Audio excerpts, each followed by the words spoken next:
क्या कर रहे थे हम लोग कर रहे थे इम्पल्स, और इम्पल्स से रिलेवेंट जो क्वेश्चन थे वो हम लोग क्वेश्चन कर रहे थे। और कुछ एक दो न्यूमेरिकल किए थे। अभी एक दो न्यूमेरिकल और भी अच्छे हैं तो मैं करा रहा हूँ। तो ये हमने एक क्वेश्चन लिखा इम्पल्स के बेस पे। ये अच्छा सवाल है, तो जो सवाल अच्छे हैं मैंने सेलेक्ट कर रखा है, मैं उसको लिखा कर देता हूँ, ताकि उससे क्या रहेगा कि इस तरह के क्वेश्चन करने के एक वो कंसेप्ट क्लियर रहेगा।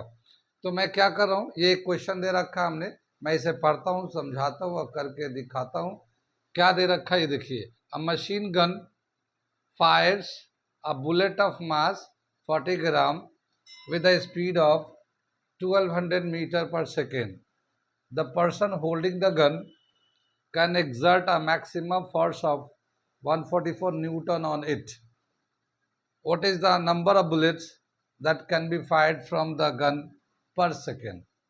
क्या मतलब हुआ इसका सवाल का, मैं बता रहा हूँ कि एक आदमी है और उसने मशीन गन ले रखा। मशीन गन तो देखा होगा जिससे बुलेट बहुत जल्दी जल्दी जल्दी जल्दी निकलते हैं, वैसे मशीन गन तो हमारे हिंदुस्तानी फिल्मों में देखा ही होगा, बहुत सारा मशीन गन।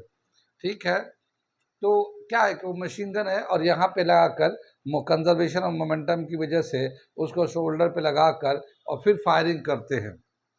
ठीक, फायरिंग करते हैं। तो बताया क्या कि एक बुलेट है, उससे जो बुलेट के जो मास है, एक मशीन गन है उसमें से जो बुलेट फायर हो रहा है वो बुलेट का मास है 40 ग्राम और उसका जो स्पीड है 1200 मीटर पर सेकंड है। ठीक है, कितना बुलेट पर सेकंड उसमें से फायर की जाए कि ये मशीन गन, वो आदमी जो है वो मैक्सिमम 144 न्यूटन फोर्स को बर्दाश्त कर सकता, लगा सकता है। तो क्या होता है, जब भी कभी हम लोग किसी न्यूटन थर्ड लॉ के हिसाब से जब भी किसी बॉडी पर फोर्स लगाते हैं तो वो भी फोर्स लगाता है, एक्शन और रिएक्शन होता है। तो क्या बताया कि जब बुलेट फायर करेंगे तो कंजर्वेशन ऑफ मोमेंटम की वजह से वो बुलेट पीछे की तरफ भागता है। तो पीछे की तरफ भागेगा ना, तो अगर प्रॉपर ऑर्डर में नहीं रखेंगे तो पता चला बुलेट का जो फायर है वो कहीं से कहीं चला जा रहा है, कहीं फायर कर रहा है कहीं जा रहा है, क्योंकि वो मशीन गन इधर उधर घूमने लगेगा। तो उसको प्रॉपर डायरेक्शन में रखने के लिए वो आदमी मैक्सिमम 144 न्यूटन फोर्स बर्दाश्त कर सकता है या लगा सकता है। तो एक सेकेंड में कितने बुलेट फायर करे ताकि वो आदमी उसको मशीन गन को बिल्कुल प्रॉपर यूज कर ले। इतनी बात समझ में, सवाल समझ में है। एक आदमी है, मशीन गन लिए हुए है और उसको शोल्डर से लगा रखा है, उसकी फायरिंग करेगा, उससे बुलेट निकलेगा जिसका मास है 40 ग्राम और उसका स्पीड है 1200 ग्राम और 1200 मीटर पर सेकंड। एक सेकंड में कितना बुलेट रिलीज हो ताकि वो 144 न्यूटन जो अप्लाई कर रहा है या दे सकता है उतना बर्दाश्त कर ले। उससे ज़्यादा आएगा तो फिर मशीन गन इधर उधर घूम जाएगा, डायरेक्शन बदल जाएगा। तो ये है सवाल, कितनी बात समझ में। अब इसको हम लोग करने जा रहे हैं। क्या बताया कि जो स्पीड दे रखा है, स्पीड ऑफ बुलेट जो दे रखा हमें, स्पीड ऑफ बुलेट ये दे रखा 1200 मीटर पर सेकेंड। ठीक है, और ये जब बुलेट फायर होगा तब 1200 मीटर से फायर होगा। इनिशियली वो रेस्ट में है, इनिशियली वो रेस्ट में है। जब ये बुलेट फायर होगा तब की स्पीड है 1200 मीटर पर सेकेंड। ये जो है इसका जो बुलेट है उसका मास कितना, mass of the bullet, mass of the bullet 40 ग्राम है। मास को केजी में अगर कन्वर्ट करना चाहेंगे तो इसको 40 इंटू 10⁻³ केजी कर लेते हैं। 1000 से डिवाइड कर देंगे तो ग्राम जो है केजी में कन्वर्ट हो जाता है। ठीक है, अब क्या बताना है कि एक सेकेंड में कितने बुलेट रिलीज करे। तो हम लोग मान लेते हैं यहाँ पे लेट एन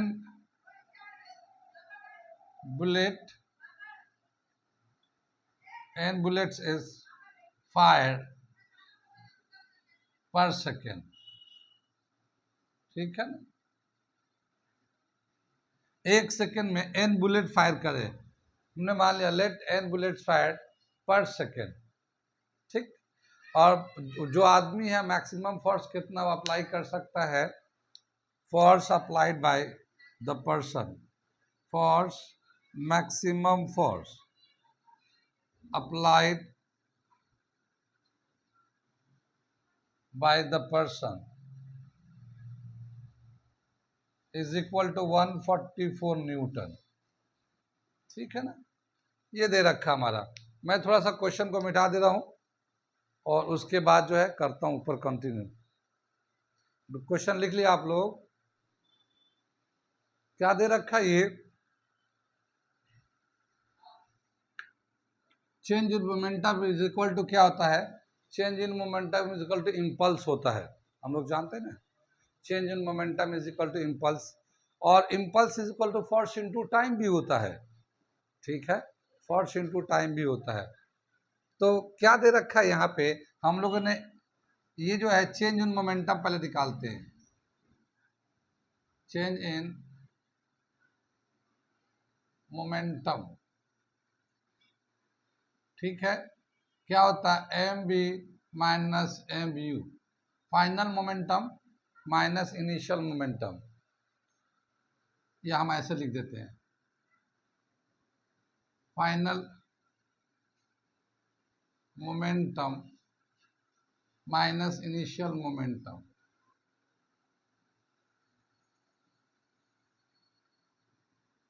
ठीक है ना, final momentum minus initial momentum. Final को लिखते हैं एम बी, इनिशियल को लिखते हैं एम यू, एम को कॉमन निकालते हैं v माइनस यू। एम जो है बुलेट का जो मास है, change in momentum of a bullet, यहाँ पे ऑफ अ बुलेट कर लीजिए, ऑफ अ बुलेट, ठीक है, change of momentum of bullet. तो बुलेट का मास कितना 40 ग्राम था, तो 40 ग्राम को हम लोगों ने केजी में कर रखा है इस तरह से। फाइनल वेलोसिटी 1200 है, इनिशियल वेलोसिटी 0 है, ठीक है। तो ये 440 इंटू 10⁻⁻³ 1200 में 0 जाएगा तो 1200 ही आ जाएगा ये, ठीक है। एक 0 ये है और 2 0 ये है, 3 0 जो है ना स्टैंड ऑफ 3 को कट कर देता है। अब ये अगर 12 4 48, ये आ गया हम लोग का 48, चेंज इन मोमेंटम हुआ, ये चेंज इन मोमेंटम हो गया 48 kg मीटर पर सेकेंड। आगे चले हम लोग,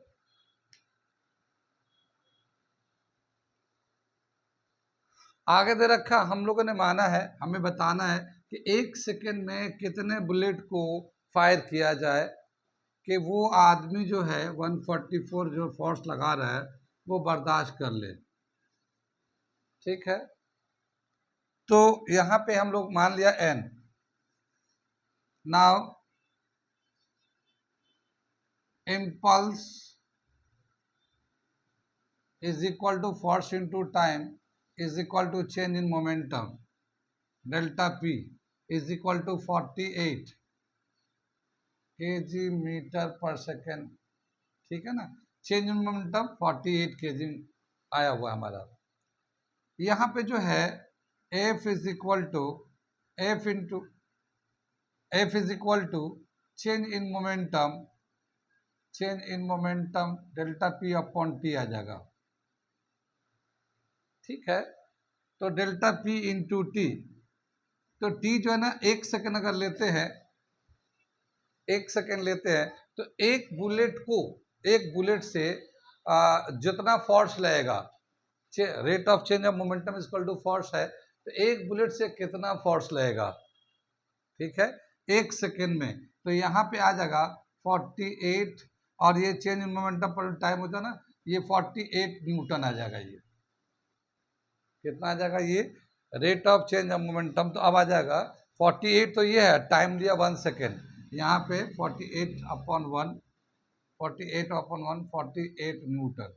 कुछ बात समझे, 1 सेकेंड में एक बुलेट की वजह से जो फोर्स लगेगा वो 48 न्यूटन लगेगा। ठीक है, अब हम लोग क्या बताया कि हमें कितने नंबर ऑफ बुलेट्स फायर करने हैं एक टाइम में। ठीक है ना, तो हमने माना है कि n नंबर ऑफ बुलेट्स, तो एक बुलेट के लिए जो फोर्स चाहिए वो 48 है। ठीक है, तो n बुलेट के लिए कितना फोर्स चाहिए, n से मल्टीप्लाई कर देंगे। ठीक है, for 1 bullet force required per second is equal to 48 Newton एक बुलेट के लिए। For n bullet force required is equal to n into 48, n into 48। एक के लिए जब 48 न्यूटन था तो n बुलेट्स के लिए n into 48 आ जाएगा। तो F is equal to n into 48, इतना फोर्स चाहिए। अब क्या बताया कि यहाँ जो फोर्स है ये दिया हुआ कितना वो बर्दाश्त कर सकता है, तो वो कितना बर्दाश्त कर सकता है 144 n into 48। वो जो आदमी है मैक्सिमम जो रिबाउंडिंग फोर्स है 144 न्यूटन बर्दाश्त कर सकता है। तो 144 divided by 48 is equal to n। ठीक है, और इसे कैंसिल करेंगे तो n का जो वैल्यू है 3 आ जाएगा। इसका मतलब 3 बुलेट्स पर सेकेंड उस मशीन गन से कितना रिलीज होना है, 3 बुलेट पर सेकेंड, तो वो बैलेंस रहेगा। So machine gun can fire 3 bullets पर सेकेंड। ठीक है ना, पर सेकेंड, एक सेकेंड में 3 बुलेट फायर करेगा। कितना समझ में आया ये? इसका मैं एक शॉर्टकट फॉर्मूले बना देता, हाँ इसका मैं एक शॉर्टकट फॉर्मूले लिख देता हूँ, और एक मैं ओरल सवाल दे रखा दूसरी जगह पे, मैं ओरल कर लेते हैं उसको। तो पहले मैं इसका शॉर्टकट फॉर्मूले बनाता हूँ। ये देखिए यहाँ चेंज इन मोमेंटम है, ठीक है ना, चेंज इन मोमेंटम निकालते हैं, फिर जितना ये आता है ये टाइम से डिवाइड कर देते हैं तो वो फोर्स हो जाता है, फिर उसको n से मल्टीप्लाई कर देते हैं। तो हम लोग इसका क्या फॉर्मूला निकालेंगे, इसका शॉर्टकट में F into T is equal to n change in momentum n m v minus u, और ये दे रखा हमारा, ये हमारा फॉर्मूला आएगा। फोर्स कितना टाइम लेगा, कितने नंबर ऑफ बुलेट्स पर सेकंड फायर करेंगे, मास ऑफ द बुलेट कितना, फाइनल वेलोसिटी, इनिशियल वेलोसिटी। तो ये हमारा एफ टी, ये भी इम्पल्स है और ये भी चेंज इन मोमेंटम इम्पल्स है, लेकिन सिर्फ एन से मल्टीप्लाई कर दिया गया है इस क्वेश्चन के लिए। तो ये एक शॉर्टकट मेथड है, यानी फार्मूला है, इससे भी हम लोग कर सकते हैं। इस क्वेश्चन को अगर करना होता तो कैसे करते हम लोग, हमें एन निकालना है यानी नंबर ऑफ बुलेट पर सेकेंड, तो टाइम हमें कितना लेना है, अगर हम लोग इससे निकालते इस वाले शॉर्टकट फार्मूले से तो डायरेक्ट कैसे निकाल लेते हैं।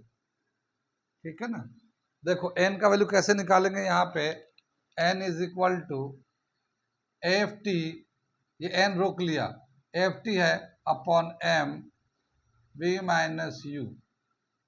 ठीक है, ये एफ है 144, टाइम है 1 सेकेंड, मास है 40 ग्राम, केजी में कर लिया, -3 करके 1200 माइनस 0, ये कर लिया 144 आ गया, ये 40 इंटू 10⁻³ और ये 1200, ये 2 0 इसके 1 0 इसको इससे कैंसिल कर दिया, और 12 से काटोगे 12 आ जाएगा और 4 से काटोगे 3 आ जाएगा, तो 3 बुलेट पर सेकेंड ये आ गया हमारा।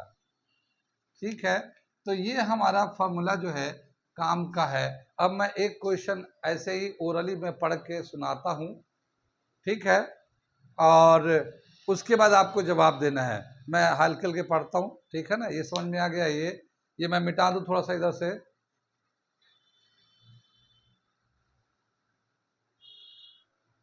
सवाल दे रखा, अ machine gun has a mass of 20 kg. It fires 30 gram bullets at the rate of 400 bullets per second with a speed of 400 meter per second. What force must be applied to the gun to keep it in position? क्या समझ में आया? एक machine gun है, उसका मास दे रखा है, machine gun का मास दे रखा है capital M 20 kg. Machine gun, mass of machine gun, mass of bullet जो दे रखा है, मास ऑफ बुलेट 30 ग्राम दे रखा है, और कितना bullet, number of bullet n का जो वैल्यू दे रखा 400 बुलेट्स पर second.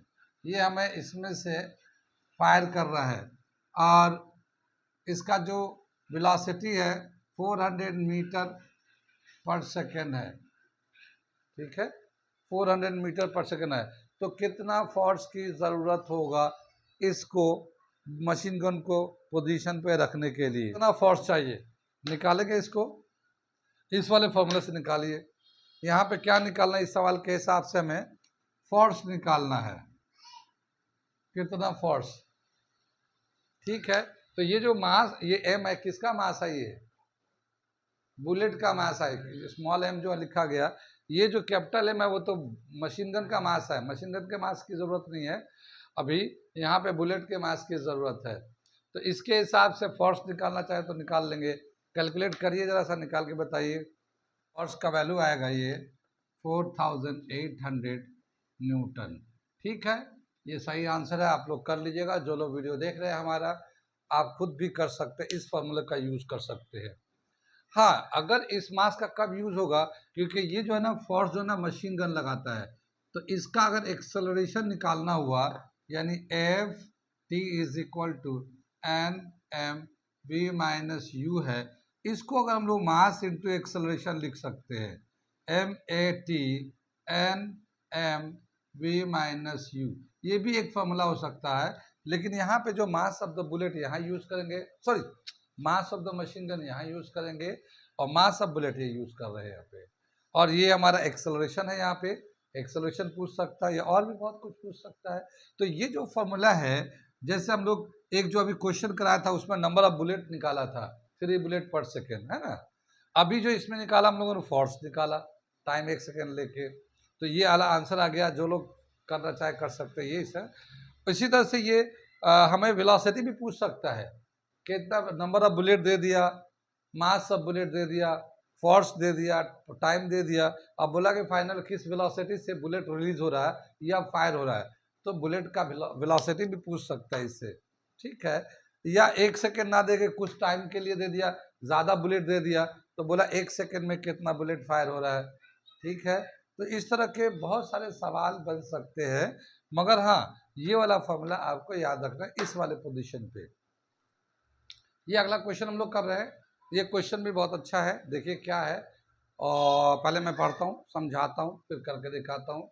A ball moving with a momentum of 5 kg metre पर second strike against a wall at an angle of 45 degree. ठीक है, and is reflected at the same angle. Calculate the change in momentum. ठीक है, एक ball है, एक wall पे से टकराता है. तो ये हमारा एक ले लेते हैं बॉल. ठीक है, ये बॉल है, एक बॉल जो है यहाँ से थ्रो करते हैं 45 के एंगल पे. ये थ्रो किया कितना, 45 के एंगल पे. ठीक है ना, यहाँ पे थ्रो किया 45 के एंगल पे. ये हम लोगों ने नॉर्मल ड्रॉ कर लिया यहाँ पे ऐसे. तो ये 45 के एंगल से थ्रो किया इसको. ठीक, ये रिफ्लेक्ट होकर सेम एंगल से 45 के एंगल से ये बाहर जा रहा है.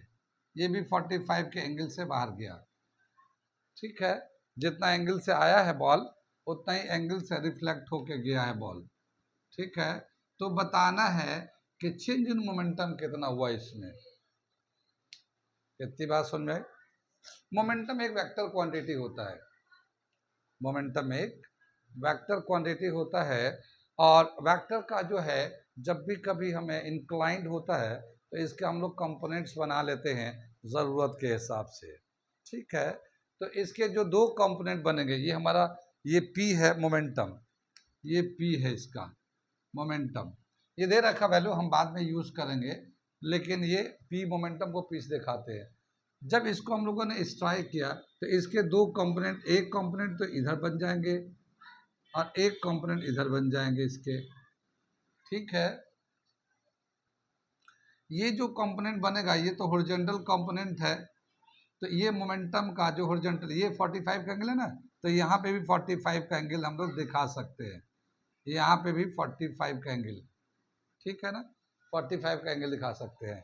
तो ये जो हॉरिजॉन्टल होता है, बेस कंपोनेंट होता है, इसमें कॉस थीटा आता है, कॉस 45 आ जाएगा ये, ठीक है ना, बेस कंपोनेंट में कॉस आता है और परपेंडिकुलर कंपोनेंट में साइन आता है, तो ये हो जाएगा P साइन 45 डिग्री, ये आ जाएगा ये।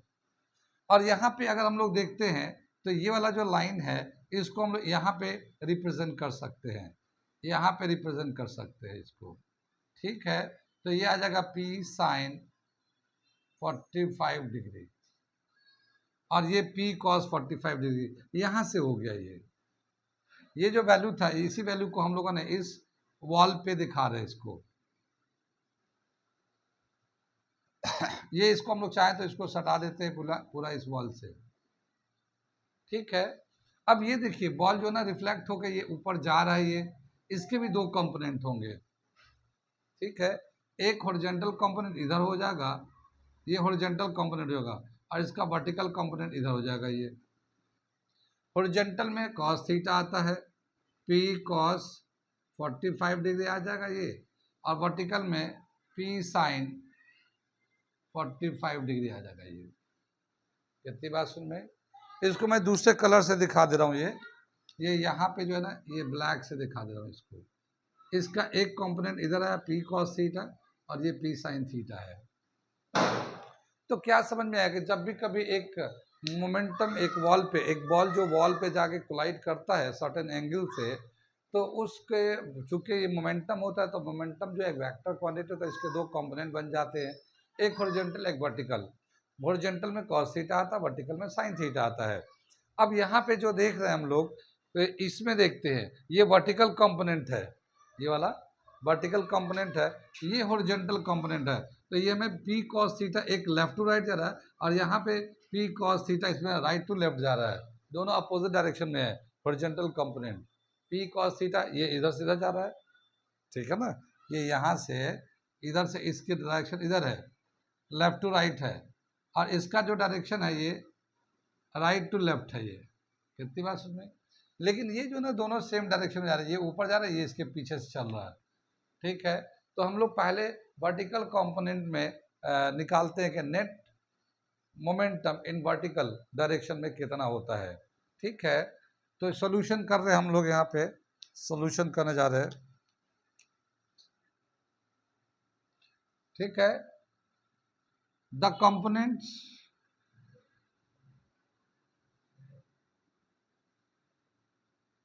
Of momentum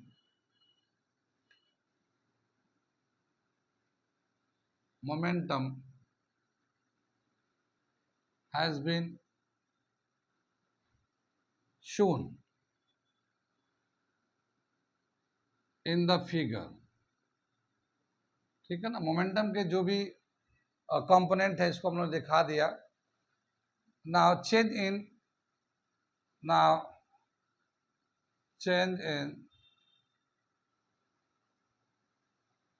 in momentum along vertical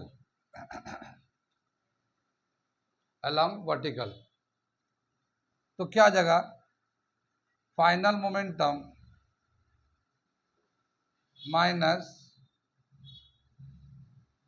initial momentum,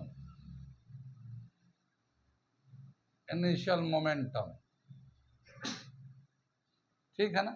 final momentum minus initial momentum, final momentum का क्या वैल्यू है P साइन 45 डिग्री, है ना।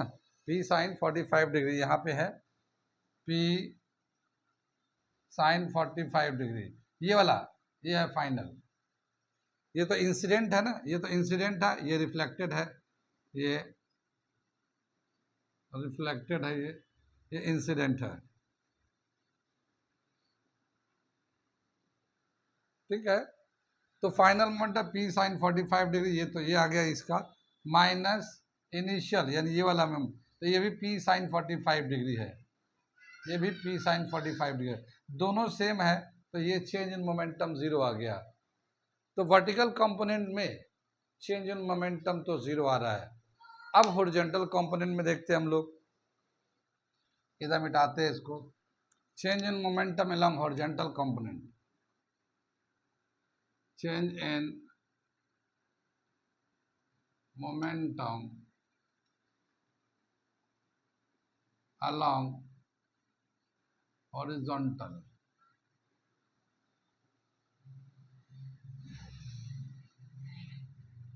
direction, horizontal direction। ठीक है ना। अब देखिए क्या लिखेंगे, final momentum minus initial momentum, initial momentum, यहाँ पे फाइनल मोमेंटम देखिए राइट टू लेफ्ट जा रहा है। अगर लेफ्ट टू राइट को पॉजिटिव डायरेक्शन लेते हैं, मान लो लेफ्ट टू राइट जाता है तो पॉजिटिव डायरेक्शन एक्स एक्सिस में, और राइट टू लेफ्ट जाएगा तो नेगेटिव डायरेक्शन हो जाएगा। तो ये फाइनल है, ये रिफ्लेक्शन के बाद आका है, तो ये फाइनल मोमेंटम कहलाएगा। ठीक है, तो ये डायरेक्शन के हिसाब से राइट टू लेफ्ट की तरफ जा रहा है, तो ये minus P cos 45 degree direction के हिसाब से। और फिर ये जो है माइनस, यहाँ पे माइनस है ना, माइनस इनिशियल, तो ये हमारा लेफ्ट टू राइट पॉजिटिव है, पी कॉस 45 डिग्री।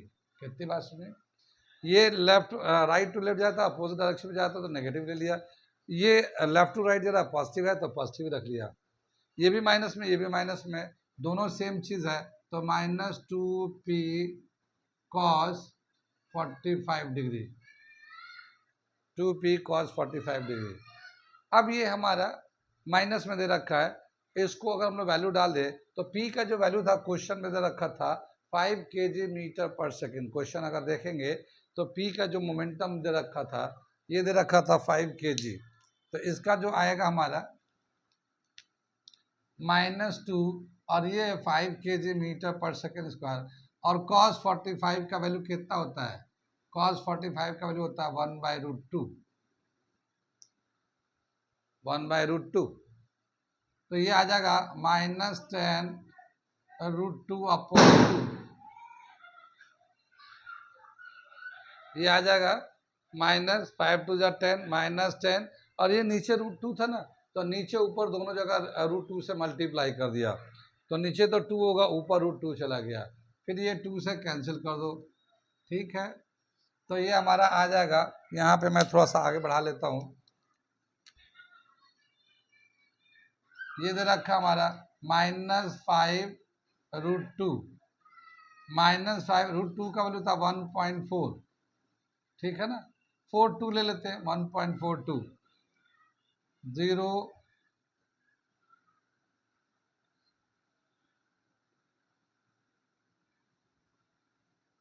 7.1, ये आ जाएगा -7.1 kg मीटर पर सेकेंड, क्योंकि ये चेंज इन मोमेंटम है तो kg मीटर पर सेकेंड, ये हमारा आ गया। माइनस का मतलब ये है कि डायरेक्शन का है, माइनस जो है ना डायरेक्शन का है। ये समझ में आया हम लोगों ने कैसे मोमेंटम का कंपोनेंट निकाला, हॉरिजॉन्टल कंपोनेंट, वर्टिकल कंपोनेंट, फिर हॉरिजॉन्टल का वर्टिकल कंपोनेंट, हॉरिजॉन्टल कंपोनेंट। ठीक है, तो वेक्टर जब होता है तो इसका हम लोग कंपोनेंट लगा के ये हम लोग सोल्यूशन निकालते हैं। ये भी एक अच्छा सवाल है कंपोनेंट का यूज़ करने का, नहीं अगर पता होगा तो फिर ये मुश्किल हो जाएगा। ठीक है, तो ये हो गया हमारा न्यूमेरिकल अभी जो एक दो सवाल तुमने कराया था, एक दो सवाल आज करा दिया, तो इससे ये इतने सारे सवाल हम लोगों ने करा लिए। आगे चलते हैं। अब अगला जो टॉपिक दे रखा है वो है Newton third law of motion. हम लोग जानते हैं, मगर हाँ देखते हैं क्या है, क्या चीज़ नया है उसके हिसाब से। ठीक है, इसे मैं मिटाता हूँ। अगला टॉपिक हम लोग खड़े चल रहे हैं, और एज यूजुअल हम लोग जानते हैं Newton third law of motion. Newton third law of motion. ठीक है, डेफिनेशन तो जानते हैं, एवरी एक्शन हैज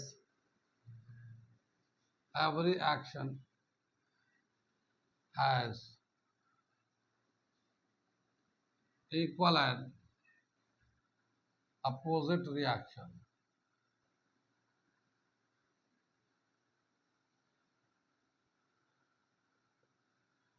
ठीक है ना, every action has equal and opposite reaction. Her action का इक्वल एंड अपोजिट रिएक्शन है। बहुत सारे हम लोग बचपन में पढ़ रखा, हम लोगों ने 9th क्लास में भी था। जैसे अगर हम लोग किसी दीवार को फोर्स लगाएंगे या हिट करेंगे तो दीवार भी उतना ही फोर्स लगा के हमें हाथों में चोट लग जाता है। हम लोग वॉक कैसे करते हैं, इसका एग्जाम्पल दे रखा, example of Newton third law. Examples क्या क्या दे रखा है, वॉकिंग,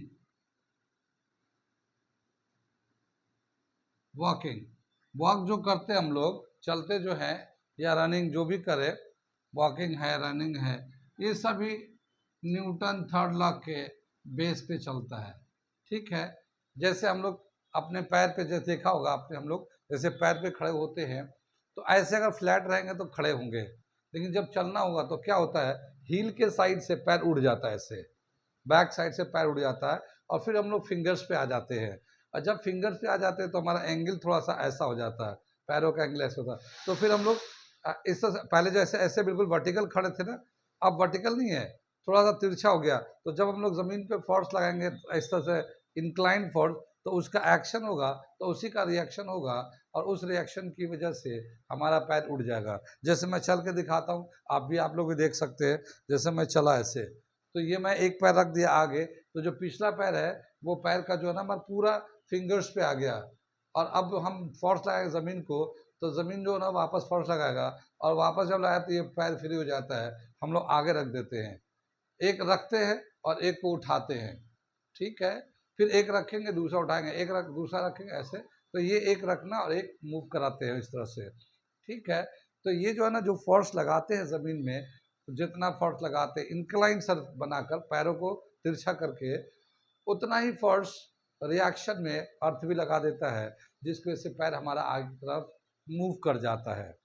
ठीक है, ये एक एग्जाम्पल है न्यूटन थर्ड लॉ का। ऐसे ही हम लोग किसी बॉडी को किसी सरफेस पे रखे हैं, जैसे ये किताब जो है ना टेबल पे रखा हुआ है, या कोई भी चीज़ कहीं रखा हुआ है, तो वो जो चीज़ है वो नीचे एक फोर्स लगाता है, वो एक नीचे फोर्स लगाता है। जैसे मान लो ये एक टेबल है हमारा, इस पे एक हमने बुक रख रखा है, ये इस तरह से एक बुक रखा हुआ है।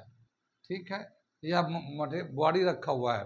तो जब इस बॉडी को रखेंगे तो इसकी वजह से एक फोर्स लगेगा नीचे की तरफ।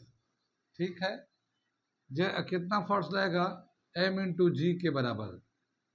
ठीक, और जितना ये फोर्स नीचे की तरफ लगाएगा, रिएक्शन फोर्स उतना ही ऊपर की तरफ लग जाएगा। Reaction force, action and reaction, reaction force. अब क्या बताया कि ये जो टेबल लकड़ी का बना हुआ है, ये लकड़ी का बना हुआ, तो इस पर तो ये किताब रख गया या कोई वजन था वो रह गया। मान लो ये टेबल कागज़ का बना हुआ है, किसका, कागज़ का बना हुआ है। तो इस पे जब रखे कागज़ पे, तो कागज़ पे जो वेट पड़ेगा, कागज़ जो ना उतना रिएक्शन नहीं दे पाएगा, तो क्या होगा, कागज़ फट के नीचे चला जाएगा। तो जिस चीज़ पे रखते हैं वेट और डालते हैं, वो एक्शन होता है, फिर उसका रिएक्शन भी होता है, वो चीज़ रिएक्ट करता है, उतना फोर्स लगाता है। अगर वो रिएक्शन देने के लायक है तो, और अगर नहीं होगा तो सिर्फ एक्शन ही एक्शन होगा, रिएक्शन नहीं होगा, कम होगा, क्योंकि वो रिएक्शन देने के लायक नहीं है। तो यहाँ जैसे हमने बताया हमने, ठीक है, ऐसी वो बताया कि ये हम लोग बोलते हैं इसका एग्जाम्पल में लिख लेते हैं इसको, ये तो 1 नंबर पे था। पुटिंग अ बॉडी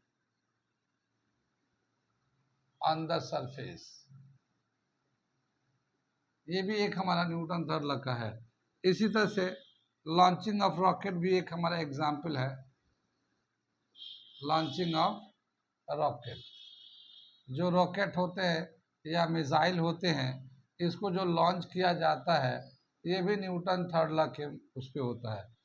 इसको फोर्स लगाते ऊपर की तरफ, तो वो जो स्मोक जो होता है ना, स्मोक उससे रिलीज होता है, वो नीचे की तरफ फोर्स लगाता है, और नीचे जब निकलता है तो वो एक्शन होता है, उसका रिएक्शन में धुआं भी ऊपर की तरफ फोर्स लगाता है, तो उसकी वजह से प्रोपल्शन की वजह से वो ऊपर की तरफ जाता है।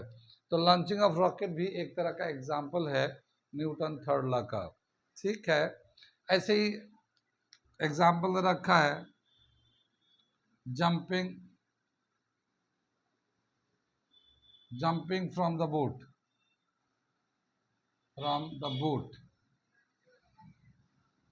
on the bank of the river, on the bank of the river।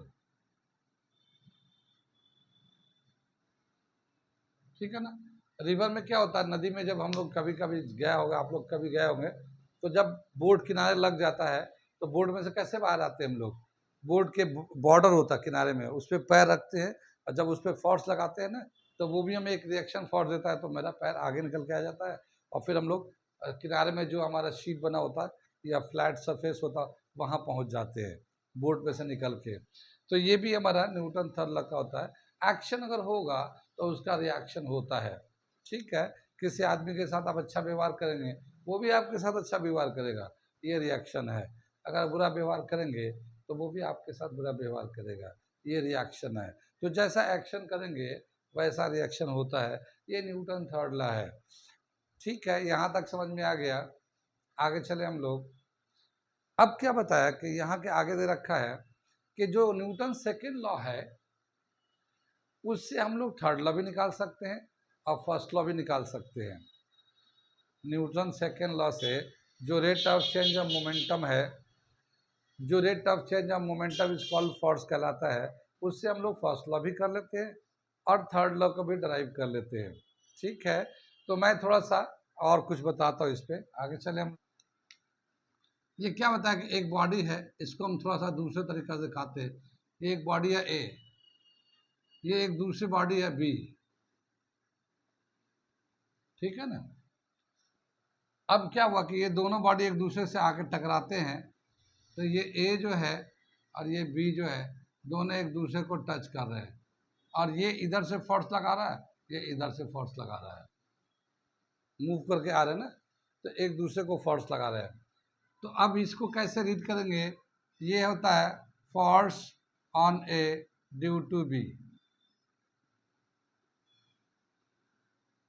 Force on A, इसको पढ़ेंगे कैसे, force on A, body A, due to B, इसको ऐसे पढ़ेंगे हम लोग, एफ ए बी। तो ए पे जो फोर्स लगा बी की वजह से होता है, ये दिखा दिया, और इस पे जो फोर्स लग रहा है force on B due to A. ठीक है ना, force on B due to A, ये इस तरह से दिखा रखा है। कितनी बात सुन रहे। अब क्या बताया कि जब भी कभी हम लोग नेट फोर्स निकालेंगे तो नेट फोर्स जो होता है ना जीरो हो जाता है। जैसे इसको अगर हम मान लो ये force on B due to A, इधर से इधर अगर लेते हैं तो ये पॉजिटिव डायरेक्शन है मान लो, तो इधर जो होगा वो नेगेटिव डायरेक्शन होगा। ठीक है, तो force on B due to A, ये तो पॉजिटिव हो जाएगा, force on B due to A, ये तो पॉजिटिव हो जाएगा, मगर force on A due to B ये नेगेटिव हो जाएगा हमारा, ये नेगेटिव हो जाएगा।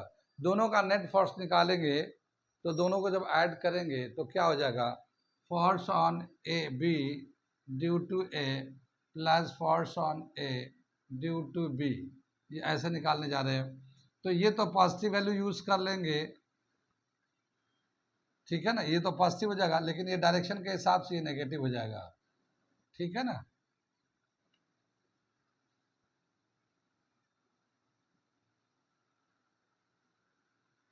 ठीक है, ये डायरेक्शन के हिसाब से नेगेटिव हो जाएगा, प्लस माइनस माइनस आ जाएगा, force on B due to A minus force on A due to B, दोनों सेम फोर्स है तो ये ज़ीरो आ जाएगा।